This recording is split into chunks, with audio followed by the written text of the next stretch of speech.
नमस्कार, स्वागत है आपका हमारे चैनल में। मैं रानी गुप्ता आपके साथ। बड़ी खबर सामने आ रही है। आपको बता दें कि सुप्रीम कोर्ट ने मनीष सिसोदिया की याचिका को खारिज कर दिया है। यानी कि सुप्रीम कोर्ट से मनीष सिसोदिया को कोई भी राहत नहीं मिली है। दरअसल जो दो जजों की बेंच इस मामले की सुनवाई कर रही थी, जिसमें से डीवाई चंद्रचूड़ और इसी के साथ ही जस्टिस नरसिम्हा थे, और देखने को मिला कि सीजीआई ने सीधे तौर पर मनीष सिसोदिया को फटकार लगाते हुए ये कहा है कि आप सीधे अनुच्छेद 32 के तहत सुप्रीम कोर्ट नहीं आ सकते, आपको पहले हाई कोर्ट में अपील करनी चाहिए और ये मामला जो है पहले हाई कोर्ट में जाए, और वहां से अगर सुनवाई नहीं हो पाती है, अगर वहां से आप सेटिस्फाइड नहीं हो पाते, तब आप सुप्रीम कोर्ट आइए। आप सीधे सुप्रीम कोर्ट नहीं आ सकते। यानी कि सुप्रीम कोर्ट से सीधे तौर पर मनीष सिसोदिया को बड़ी फटकार लगती हुई यहां पर नजर आई है। और मनीष सिसोदिया के साथ साथ आम आदमी पार्टी के लिए भी यह किसी बड़े झटके से कम नहीं है, क्योंकि लगातार आम आदमी पार्टी भी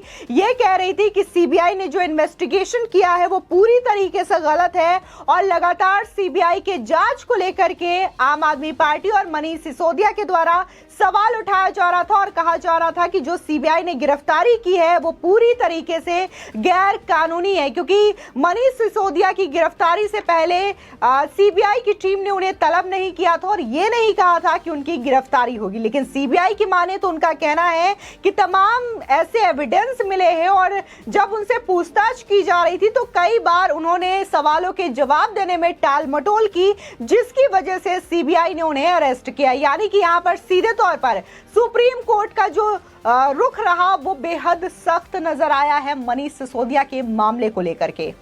वहीं खबर सामने ये भी आ रही है कि जिस तरीके से सीजीआई ने ये बोला है कि आप पहले सुप्रीम कोर्ट क्यों आ गए, आपको हाई कोर्ट जाना होगा, तो अब देखने को मिल रहा है कि आम आदमी पार्टी अब हाई कोर्ट का रुख ले सकती है। यानी कि आम आदमी पार्टी अब हाई कोर्ट जाने की तैयारी में है और वो हाई कोर्ट में याचिका दायर करने वाली है। इस चीज को लेकर के जो सुनवाई है वो दो जजों की बेंच कर रही थी, जिसमें से chief justice of India D Y Chandrachud और इसी के साथ ही जस्टिस नरसिम्हा थे, वो इस मामले की सुनवाई कर रहे थे। वहीं इसी के साथ ही हम वकील की बात करें जो कि मनीष सिसोदिया का पक्ष रख रहे थे, वो अभिषेक मनु सिंघवी थे। हालांकि वो कई सारे ऑपोजिशन के केसेस लड़ते हुए नजर आ रहे हैं। अभी हाल ही में उन्होंने उद्धव ठाकरे और इसी के साथ ही पवन खेड़ा का भी केस लड़ा था, और इस वक्त देखने को मिल रहा है कि वो आम आदमी पार्टी के नेता मनीष सिसोदिया का केस भी लड़ते हुए नजर आ रहे हैं। आपको बता दें कि देखने को मिला कि कैसे रविवार देर शाम मनीष सिसोदिया की गिरफ्तारी सीबीआई के द्वारा की गई। इससे पहले सीबीआई ने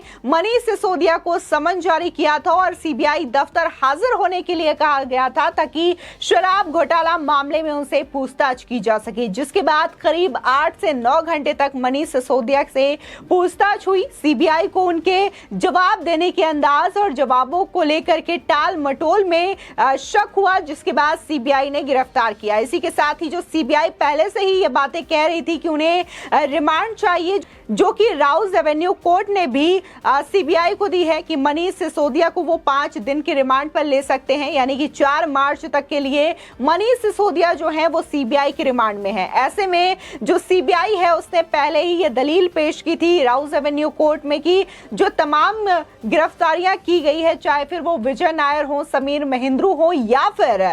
देखने को मिला है दिनेश अरोड़ा जो कि सरकारी गवाह बन चुके हैं इस पूरे मामले में, उनसे भी इन दोनों की बातचीत कराई जाएगी। उनके सामने मौजूदगी में तमाम तरीके की पूछताछ किए जाएंगे। इसी के साथ ही जो इलेक्ट्रॉनिक एविडेंस है उसको भी कलेक्ट किया गया है सीबीआई के द्वारा, और इस चीज को लेकर के देखने को मिलेगा कि मनीष सिसोदिया से बकायदा इस चीज के बारे में पूछताछ की जाएगी, जिसके बाद इस केस को लेकर के जो भी चार्जशीट है या फिर आगे की कार्रवाई है वो सीबीआई अदालत में पेश करेगी। फिलहाल सुप्रीम कोर्ट से मनीष सिसोदिया को कोई राहत मिलती हुई नहीं नजर आ रही है। हालांकि अगर हम बात कानून के जानकारों की करें तो उनका पहले से ही कहना था कि जिस तरीके से सीबीआई ने ये केस फाइल की है और जो बातें उन्होंने कही है कि तमाम तरीके की एविडेंस की शिनाख्त करनी है तमाम गवाहों के साथ, और जो तमाम जो गिरफ्तार लोग किए गए हैं अपराधियों के साथ, उनके साथ बैठा करके मनीष सिसोदिया से पूछताछ करनी है, तो ऐसे में जो जमानत की राहत है वो बहुत कम बताई जा रही थी। और यही चीज आज सुप्रीम कोर्ट में भी देखने को मिली कि जो जमानत की याचिका पर जो सुनवाई थी उसमें भी कोई राहत मनीष सिसोदिया को नहीं मिली है। हालांकि मनीष सिसोदिया को जो समन है वो पहले भी जारी किया गया था और 19 फरवरी को ही सीबीआई ने उन्हें बुलाया था पूछताछ के लिए, लेकिन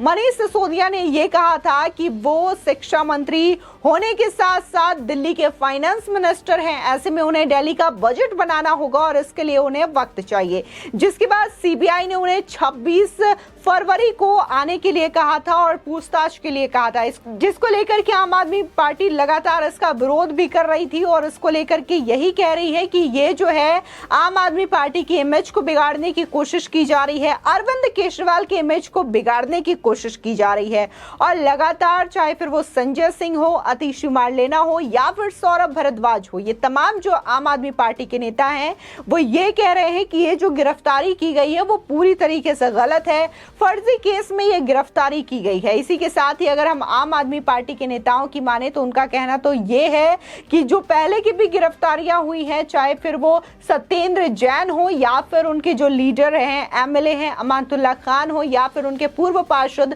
ताहिर हुसैन हो, इन सभी की गिरफ्तारियां जो है उनका ये कहना है कि बस ये राजनीतिक प्रतिशोध के कारण हो रही है। लेकिन हम सत्येंद्र जैन की बात करें तो हवाला केस में वो अंदर है, लेकिन जेल के अंदर से भी कैसी तस्वीरें आई हैं कि वो मसाज का आनंद ले रहे हैं, लजीज व्यंजनों का आनंद ले रहे हैं। यह भी अपने आप में दिल्ली सरकार पर और जेल प्रशासन पर भी सवाल उठाता है। लेकिन हम यहाँ पे बात मनीष सिसोदिया की करें तो फिलहाल मनीष सिसोदिया को पहले ही राउज एवेन्यू कोर्ट के द्वारा 5 दिनों की सीबीआई रिमांड पर भेजा गया था और यहाँ पर सीबीआई जो है लगातार उनसे शराब घोटाला मामले को लेकर के पूछताछ कर रही है। इस बीच देखने को मिला कि विजय नायर ने भी बड़ा खुलासा किया है। उनका कहना है कि कैसे रिश्वत के पैसे जो है उसकी लेन देन हुई है और बाकायदा उन पैसों का इस्तेमाल कहां किया गया है, इस चीज को भी लेकर के विजय नायर ने बड़ा खुलासा किया है। आपको बता दें जो याचिका मनीष सिसोदिया के द्वारा दायर की गई है इसमें उन्होंने सीधे तौर पर सीबीआई के इन्वेस्टिगेशन को लेकर के सवाल उठाया है और उनका कहना है कि सीबीआई ने जो गिरफ्तारी की है उनकी वो पूरी तरीके से गलत है। यानी कि सीबीआई ने उन्हें पहले से कोई नोटिस नहीं दिया, पहले से कोई इंफॉर्मेशन नहीं दिया, उन्हें बस सीबीआई ने दफ्तर बुलाया था ताकि वो पूछताछ कर सके, लेकिन अचानक से सीबीआई उनकी गिरफ्तारी करती है। वहीं सीबीआई ने जो दलील राउज एवेन्यू कोर्ट के सामने पेश की है उसमें उनका कहना है कि तमाम जो इलेक्ट्रॉनिक एविडेंस हैं, इसी के साथ ही तमाम जो अपराधियों को गिरफ्तार किया गया है उनसे पूछताछ और उनके साथ मनीष सिसोदिया की मौजूदगी में पूछताछ करवाना बेहद जरूरी है, जिसकी वजह से उन्हें गिरफ्तार किया गया है। और मनीष सिसोदिया के जवाब देने के अंदाज में भी सीबीआई को शक हुआ था, जिसकी वजह से सीबीआई ने ये गिरफ्तारी की है। फिलहाल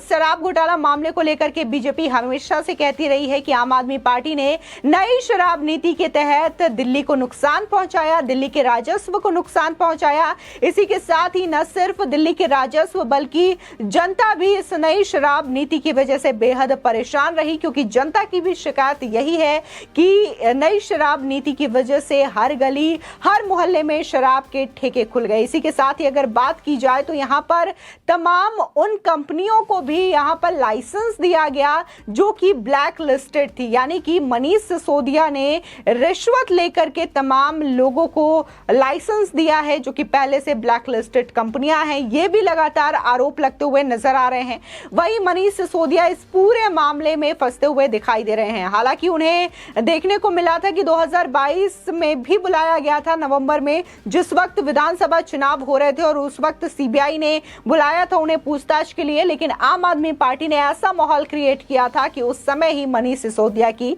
गिरफ्तारी हो जाएगी, लेकिन ऐसा कुछ भी नहीं हुआ था। लेकिन इस वक्त भी देखने को मिला कि मनीष सिसोदिया खुद कह रहे थे कि वो भगत सिंह के अनुयायी हैं। जब भगत सिंह फांसी पर चढ़ सकते हैं तो वो जेल क्यों नहीं जा सकते। अब इस चीज को भी लेकर के लोग सवाल पूछ रहे हैं कि दिल्ली में ऐसा पहला कोई शिक्षा मंत्री होगा जो कि इस तरीके से शराब घोटाला करता हुआ आरोप लगा है और इस आरोप को लेकर के वो जेल भी जा चुके हैं। फिलहाल इस खबर को लेकर के आपकी क्या राय है हमारे कमेंट सेक्शन में जरूर बताएं। आगे की और भी अपडेट के लिए चैनल को सब्सक्राइब करना ना भूलें।